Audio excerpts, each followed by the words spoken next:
A coisa mais importante da nossa entrevista hoje é falar de um assunto sobre o anti-envelhecimento. Interessa a todo mundo, né? O Dr. Tadeu, recentemente, ele lançou um livro. Eu vou mostrar aí para vocês. Na minha opinião. Dr. Tadeu, muito obrigada e vamos agora falar qual é a principal mensagem desse teu livro. Então, o livro, na verdade, é uma coletânea de artigos que eu fui escrevendo ao longo da vida, ou para jornal, ou para revista, ou simplesmente para as redes sociais. Então, é uma coletânea desses assuntos que aborda principalmente algumas dicas a respeito de uma longevidade saudável. E eu não resisti também, ali passa algumas experiências pessoais que eu fui tendo ao longo do tempo. Então, basicamente, é uma coletânea de muita coisa que eu escrevi ao longo de muitos anos. Como é que a gente faz para adquirir esse livro? Olha, aqui mesmo no consultório ele pode ser adquirido e vai ser um prazer autografar para quem esteja interessado. Em sites como Amazon e também em sites da editora, a Editora Book de Porto Alegre.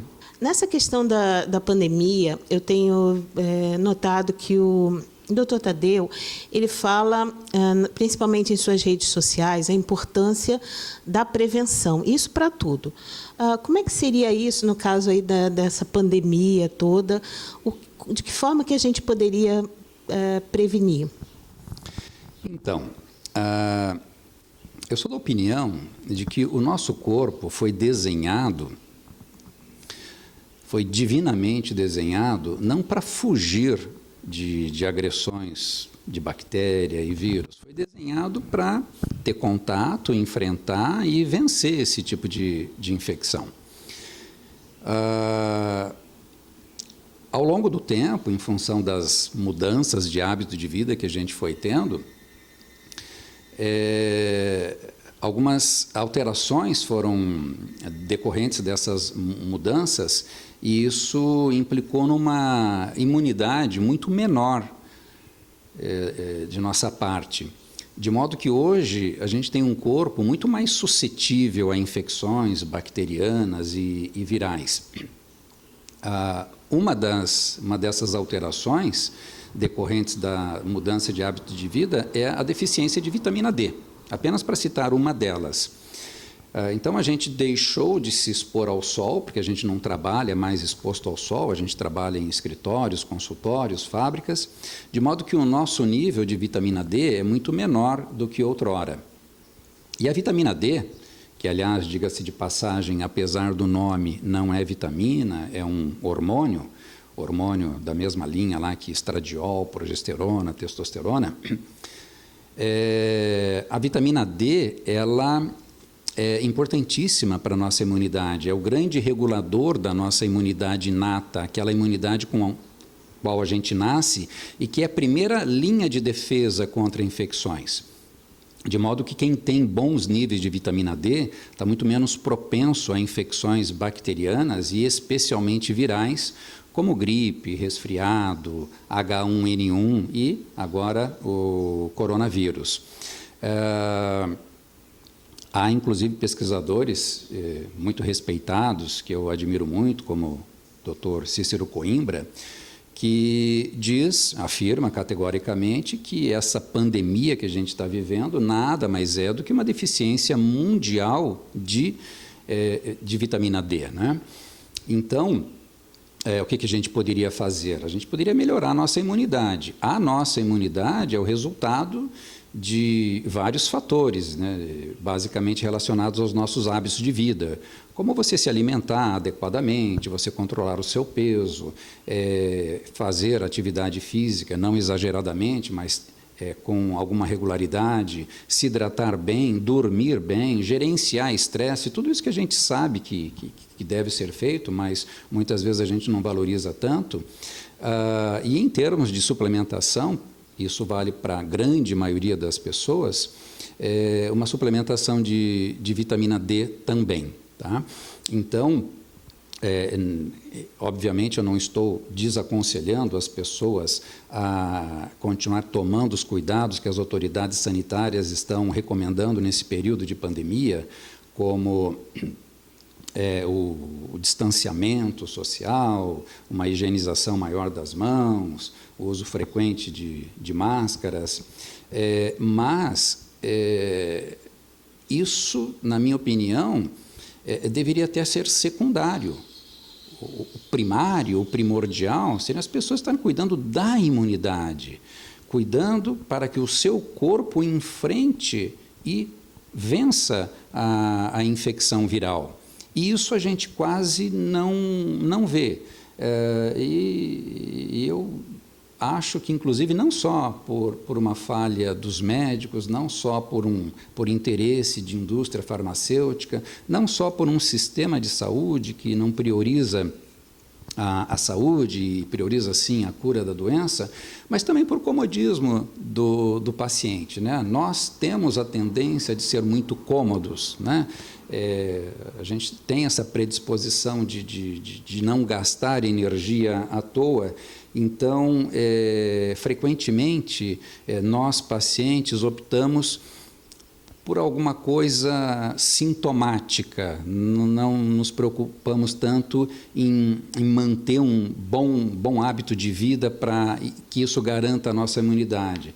Nós estamos agora, por exemplo, desesperadamente esperando a vacina, né? Mas eu acredito, pratico isso para mim e para os meus, acredito numa eficiência do teu corpo para enfrentar e vencer não só esse vírus, mas qualquer outro. Ai, legal, né, gente? Vamos fazer essas coisas que precisam ser feitas, né? E aproveitar aqui pedindo vocês para se inscreverem no canal do YouTube, aí, né, nas nossas redes sociais, nos seguirem. E seguir o Dr. Tadeu também, porque ele dá umas dicas bem legais. Principalmente uma de pular de um penhasco. Que história foi essa? Peguei na surpresa agora. O Dr. Tadeu, ele se jogou. Como é que foi isso? Cada doido com a sua mania, né? Eu gosto de contato com a natureza, eu gosto de esportes com a natureza. Inclusive, costumo dizer que essa pandemia mudou muito pouco a minha rotina do dia a dia. Por força da minha profissão, tive que continuar trabalhando. Então, alterou pouco. E no lazer, o meu lazer nunca foi em shopping, em lanchonete de shopping. O meu lazer é subir um morro, é conhecer uma cachoeira, parapente e, de vez em quando, umas aventuras como essa aí, um salto lá na Serra Catarinense, né? Mas, na verdade, esses esportes, ele não sobe montanha, não. Isso aí não, ele não sobe morro, não. Você falou morro? Falou montanha? Gosto de subir uns morros, sim, né? Não, subir os morros, ele sobe montanhas. Ele já foi até para o... Teve uma montanha um pouco mais alta que a gente subiu, que foi o Kilimanjaro, na África. Foi uma experiência bem gostosa, não só da aventura em si, mas de conhecer uma cultura muito diferente, né? Isso também é uma das coisas que me agrada muito, viajar para outro lugar, outro país e conhecer a comida, conhecer o povo. A gente aprende muito com isso, né? Foi uma experiência incrível aquela. Ele gosta muito de ver o azul do céu, porque ele sobe alto pra caramba, né? Mas, brincadeiras à parte, vamos falar um assunto aqui que interessa a todo mundo. Como que funciona esse teu tratamento de anti-envelhecimento? Como que é isso? Assim, esse termo anti-envelhecimento, a gente tem até procurado deixar de usar, porque acabou tendo uma conotação muito comercial e não foi muito bem vista. Muito embora o termo ele realmente se aplique, ele não esteja tecnicamente errado. Como é que foi cunhado esse termo? Quando se começou a usar hormônio de crescimento, que é uma das ferramentas que a gente usa nesse tipo de tratamento, o que o pesquisador começou a notar? Bom, a pessoa tinha a tendência a ter um enfraquecimento do osso, passou a usar fortificou o osso, foi no sentido contrário ao envelhecimento. Apresentava uma diminuição da espessura da pele com formação de rugas. Passou a usar, isso começou a engrossar um pouquinho a derme, diminuiu as rugas. Foi o contrário do envelhecimento. Ou seja, ele foi observando cientificamente esses dados e viu que os resultados iam contra o envelhecimento. Então, ele cunhou esse termo anti-envelhecimento. Então, tecnicamente, até não está errado. Mas qual o propósito? O propósito é uma longevidade saudável, né? Sendo que a filosofia é prevenir tudo que for prevenível e retardar tudo que for inevitável, usando de várias ferramentas que a gente foi aprendendo ao longo da vida, e uma das principais que eu utilizo é a ortomolecular. Porque, veja, o nosso corpo, ele tem um certificado de garantia. Esse certificado de garantia, ele dura mais ou menos até a idade em que a gente está apto a reproduzir. Porque, basicamente, a natureza tem muito interesse em nos manter vivos e nos manter bem, enquanto você está apto a reproduzir. A gente está aqui, a finalidade é como de qualquer outro animal, manter a perpetuação da espécie. Terminado esse período, que é variável, é claro, mas a gente pode colocar aí mais ou menos até os 35 anos de idade, terminado esse período, acaba esse certificado de garantia. A natureza simplesmente não tem mais interesse em que você continue vivo. E as suas funções físicas, mentais, elas começam a declinar vertiginosamente, né? De modo que você passa a viver, e a gente tem vivido cada vez mais por conta de avanços da medicina, cirurgia, antibióticos, tratamentos de câncer, diagnóstico precoce. Então, a gente tem vivido cada vez mais, porém, a gente não tem vivido com muita qualidade de vida, né? Então, é muito comum você encontrar pessoas idosas. As pessoas estão vivendo cada vez mais realmente. 75, 80, 90 anos, isso é muito frequente no nosso meio. Porém, se você for conversar com essas pessoas, se você for conhecer essas pessoas, se dará conta de que grande parte delas, a maioria provavelmente, não vive com muita qualidade de vida, né?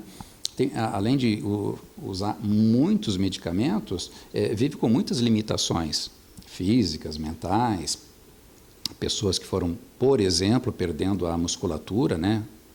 Processo conhecido como sarcopenia, pessoas que foram perdendo faculdades mentais, foram perdendo memória. Então, vive-se, mas não se vive com muita qualidade de vida. E o propósito aqui, eu gosto muito de uma frase que eu comentei com você anteriormente, é que você morra jovem, porém, o mais tarde possível. Então, esse é o propósito. Ai, adorei essa. Adorei. Depois a gente vai marcar uma consulta aqui para fazer um geral. Mas me diz uma coisa, quando a gente fala assim, talvez envelhecer com qualidade de vida, a gente sabe, por exemplo, a jornalista Glória Maria, ela toma muitos comprimidos, no caso, vitamina D e outras coisas mais. Nesse teu processo, nesse teu tratamento, vamos dizer assim, inclui isso? São muitos remédios? Como é que funciona? Mas, pêndulo, o nome do brinquedo, agora lembrei. Bom, assim,